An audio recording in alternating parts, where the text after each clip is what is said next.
আজি মিছামাৰী বিলত এজন প্ৰকৃতিবিদক মই লগ পাইছিলোঁ। তেখেত হ'ল দিলীপ কুমাৰ পাংগিন। তেওঁ বহুত দিনৰ মূৰত এই মিছামাৰী বিললৈ আহিছে আৰু ইয়াত এখন সভাত তেওঁ ভাগ ল'বলৈ আহিছিলে।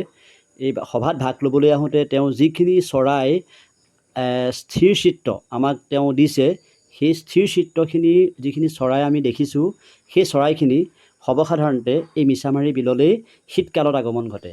তেওঁক আমি এই এপাহতে ধন্যবাদ দিছোঁ, কাৰণ এইটো কাৰণে দিবলগীয়া হৈছে যে ইমান এবিধ ৰাৰ, যিটো মানে দুৰ্লভ চৰাই তেওঁ ছবি আমাক আনি ৰাইজৰ মাজত প্ৰদৰ্শিত কৰিছে, সেইটো সঁচাকৈয়ে প্ৰশংসনীয়।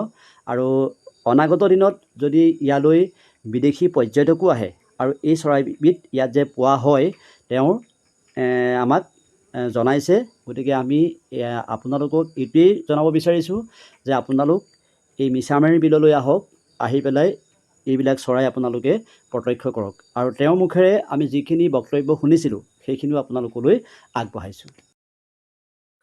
মই চৰাই ফটোগ্ৰাফী কৰোঁ।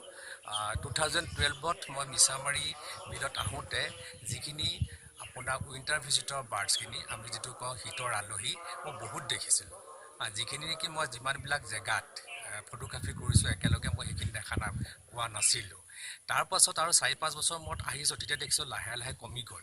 কমি যোৱাৰ পাছত এতিয়া আৰু 4 বছৰমান আগত দেখিছোঁ একেবাৰে নায়েই, একেবাৰে শুকাই গ'ল, বিলখন শুকাই গ'ল। কিয় শুকাই গ'ল সেইটো হৈছে মই জ্ঞাত নহয় কিহৰ কাৰণে শুকাইছে।